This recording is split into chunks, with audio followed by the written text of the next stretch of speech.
Hello friends, नमस्कार and welcome to समाधान। साथियों, उम्मीद है कि आप सब अच्छे होंगे और साथ ही साथ आपकी स्टडी भी अच्छे से चल रही होगी। और जैसा कि साथियों, ये चुनावी वर्ष है और सरकार हर हाल में वोट के लिए, चाहे जो भी बोलिए, चुनावी वर्ष को देखते हुए नई नई वैकेंसी की घोषणा कर रही है।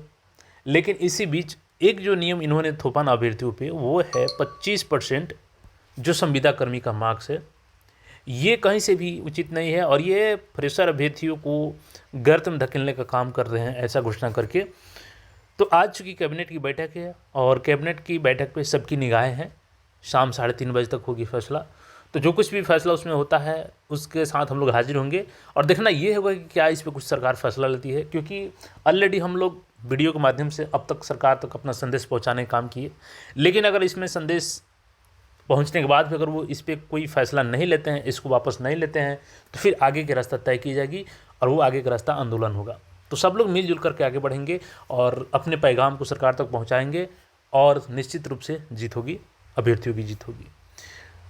अब यहाँ पे जो देखिएगा नई भर्ती को लेकर के, तो पहले क्या होता था कि आपने मद्य निषेध में देखा है एसआई की वैकेंसी आते हुए, और एक ईओयू जो यूनिट है बिहार में, आर्थिक अपराध इकाई जिसको बोला जाता है, इकोनॉमिक ऑफेंस यूनिट भी बोला जाता है इसको।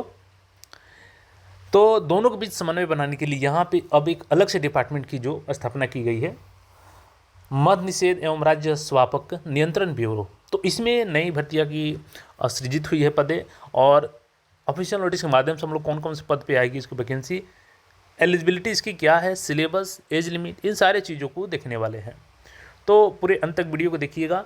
और जैसा कि 25% वाली बात है, हम लोग आगे भी इस पर अभी बात करेंगे। यहाँ पे देखिएगा तो बिहार सरकार गृह विभाग आरक्षी शाखा का ये लेटर है, सेवा में है महालेखाकार बिहार पटना द्वारा वित्त विभाग। तो वित्त विभाग से इसको परमिशन मिल चुकी है और ये डिपार्टमेंटल लेटर है।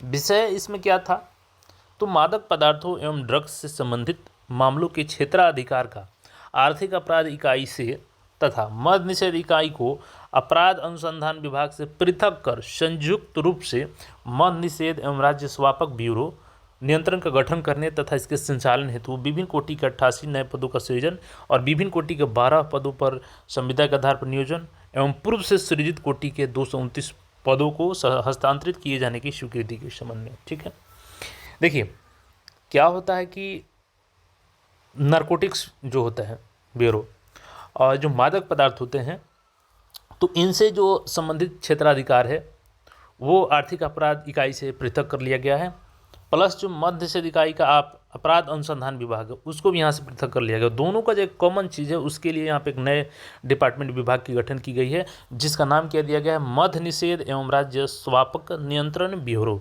तो ये नया विभाग हो गया है और इसमें नई भर्तियाँ हैं। तो अब देखिएगा आदेश यहाँ पे क्या हुआ है, स्वीकृत हो चुकी है। ठीक है, आदेश स्वीकृत हो चुकी है। यहाँ पे डिटेल्स बताया गया है कि इसे गृह मंत्रालय भारत सरकार का जो आदेश संख्या है, इसमें देखिएगा तो नार्को कोऑर्डिनेशन सेंटर, नाकोड तंत्र का पुनर्गठन किया गया है, यानी कि जो कोऑर्डिनेशन होगी दोनों के बीच में। और इस परिप्रेक्ष्य में गृह विभाग आरक्षी संख्या, यहाँ पे देखिएगा आरक्षी शाखा बिहार पटना की अधिसूचना संख्या दिया गया है। इसमें संशोधित करते हुए समन्वयक समिति को टास्क फोर्स के रूप में गठित करते हुए यहाँ पे देखिएगा तो पुनर्गठित किया गया है यहाँ पे। और anti narcotics task force ANTF की संरचना में परिवर्तन करते हुए अपर पुलिस महानिदेशक, पुलिस महानिरीक्षक, आर्थिक अपराध इकाई बिहार पटना को इस टास्क फोर्स के नेतृत्व का कार्य दिया गया है। ठीक है, देखिए अभी क्या है कि वैश्विक स्तर के साथ भारत एवं बिहार राज्य में मादक पदार्थ जो है ना, जो नशीले पदार्थ हैं, स्वापक औषधियाँ हैं, जो वो मन प्रभावी पदार्थों से संबंधित अपराधों की संख्या तथा इसमें संगठित गिरोह की सक्रियता में निरंतर वृद्धि हो रही है। अब चाहे शराबबंदी कहीं देख लीजिए ना आप, उसमें भी कितना सक्रिय रूप से लोग लगे हुए हैं, हर जगह कारोबार चल रहा है। पुलिस को भी पता है, लेकिन पुलिस भी कार्रवाई के नाम पे बस एक दो को पकड़ती है और बाकी वही तरीका चलते रहता है। और इन अपराधों से संबंधित नित्य नए आयाम प्रकाश में आए हैं। मादक पदार्थों, स्वापक औषधियों एवं मन प्रभावी पदार्थों से संबंधित अधिनियम और नियमावली के अनुरूप ऐसे अपराधों में कार्रवाई अत्यंत ही प्रतिक्रियात्मक है।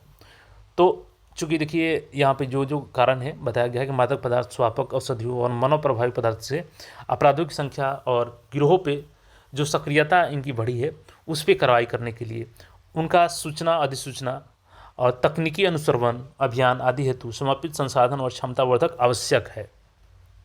और चूंकि इनसे निपटने के लिए इनको समानुपातिक मानव बल और तकनीकी संसाधनों की कमी अभी इनको स्पष्ट हुई है।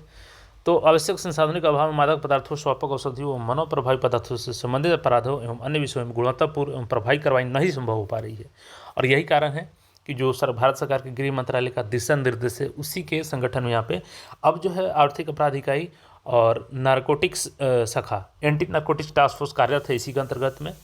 तो सबको सेपरेट करते हुए एक जो नया विभाग यहाँ पे गठित किया गया है, उसका नाम यहाँ पे देखिएगा, जैसे कि यहाँ पे देख सकते हैं क्लियर आप, मद निषेध एवं राज्य स्वापक नियंत्रण ब्यूरो, और इसके अधीन मद निषेध एवं नारकोटिक्स थाना का सृजन भी भारतीय नागरिक सुरक्षा संहिता 2023 के वर्णित उपबंध के आलोक में सूचित किया जाना है। यानी कि अब अलग से एक मद निषेध एवं नारकोटिक्स थाना का सृजन किया जाएगा।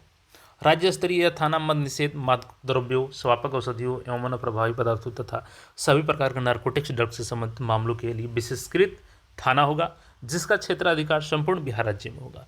तो देखिए, अलग से इनका सृजन जब किया जाएगा मद निषेध एवं नारकोटिक्स थाना का, तो उसको प्रभावी रूप से चलाने के लिए इसमें पुलिस बल की आवश्यकता होगी, सब इंस्पेक्टर की आवश्यकता होगी, एएसआई की आवश्यकता होगी, इनके कंट्रोल के लिए डीवाईएसपी पोस्ट की ज़रूरत होगी। तो ये सारे पद क्रिएट किए गए हैं और इन सारे पद पे वैकेंसी को लेकर के जो अपडेट हम लोग यहाँ पे देखेंगे।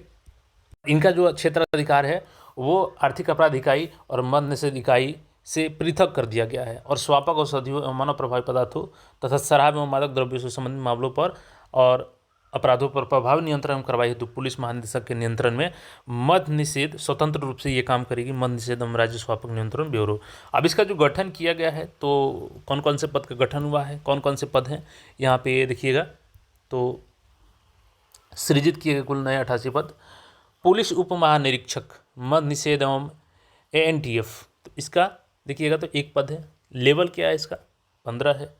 तो ये सब जो प्रमोशनल पदें हैं। पुलिस अधीक्षक ANTF, तो ANTF है यहाँ पे एक पद है, लेवल 12 का है ये पद। अपर पुलिस अधीक्षक ANTF एक पद है, ये भी लेवल 12 का पोस्ट है। पुलिस उपाधीक्षक, तो DYSP का देखिएगा पद है, तो इसमें 2 पद क्रिएट किए गए हैं, DYSP के लेवल 9 का ये पद है। पुलिस निरीक्षक, तो ये आपका इंस्पेक्टर का है, इंस्पेक्टर का पद है, लेवल 2 का है ये, और इसमें लेवल 7 का ही है, और इसमें 2 पद क्रिएट किए गए हैं। पुलिस अवर निरीक्षक, यानी कि जो पुलिस सब इंस्पेक्टर के पद है, ये 4 पोस्ट क्रिएट किया गया है, और ये लेवल 6 का है। आंसू अवर निरीक्षक, तो आंसू अवर निरीक्षक का ये स्टेनोग्राफी सब इंस्पेक्टर का है, तो ये 2 है और 6 लेवल का होता है ये। सहायक अवर निरीक्षक, तो ASI है, असिस्टेंट सब इंस्पेक्टर का, लेवल 5 के जो 20 पद इसके क्रिएट किए गए हैं। और इसके अलावा देखिएगा तो आंसू सहायक अवर निरीक्षक, तो ASI स्टेनो है, ये लेवल 5 का 2 पद है। सिपाही, देखिए इसमें कांस्टेबल के पद की बात करें तो 30 पद क्रिएट किया गया है, और लेवल 3 का ये है। कंप्यूटर संचालक सिपाही, तो कंप्यूटर से संबंधित होगी, 4 पद हो गया, 3 लेवल का है ये। चालक हवलदार का है, तो ड्राइवर की पोस्ट यहाँ पे हो गई, लेवल 2 पोस्ट हो गया, लेवल 4 का हो गया ये। चालक सिपाही 10 पोस्ट, लेवल 3 का हो गया। प्रधान लिपिक का देखिएगा तो 1 पद है, लेवल 6 का है ये प्रधान लिपिक। और उच्च वर्गीय लिपिक का देखिएगा तो 2 पद है, लेवल 4 का है। निम्न वर्गीय लिपिक 4 पद हैं, लेवल 2 का है। और ये जो है 12 पद यहाँ पे है, जो ये आपके संविदा आधारित है। तो इसको लेकर के आज कैबिनेट में कुछ निर्णय मिल सकती है वैकेंसी को आगे लेकर के, ये वैकेंसी कब आ रही है। बाकी ये पद सृजित हो चुकी है। दूसरी चीज़ जो 25% है ना, जो यहाँ पर संविदा अभ्यर्थियों को अंक दिया जा रहा है, ये एक तरीके से 25% कहना सही नहीं है, ये लगभग 33.3% के आसपास हो जा रहा है। क्यों? अभी आप BPSC AE का एग्जाम्पल देखिएगा जो हाल में हुआ, उसमें एक संविदा कर्मी का मुश्किल से हो गया हो तो बड़ी बात, उसमें से एक अगर फ्रेशर अभ्यर्थी का हो गया हो तो बड़ी मुश्किल बात है, क्योंकि मैक्सिमम संविदा कर्मी वहाँ पे जॉब ले लिए हैं, क्योंकि उनको 133 नंबर ऐसे ही दिया जा गया 400 के एग्ज़ाम में। तो ये कहीं ना कहीं सबसे बड़ा घातक है फ्रेशर अभ्यर्थियों के लिए। और आज देखिए कैबिनेट में अगर इस पर कुछ फैसला नहीं होता है तो फिर मिलजुल करके सभी लोग एक डेट फिक्स होगा और उसके आगे फिर आगे बढ़ा जाएगा। तो बाकी अपडेट्स के लिए चैनल को सब्सक्राइब करके जुड़े रहें और शाम को फिर हम लोग मिलते हैं जो फैसला होता है उसके साथ में। धन्यवाद।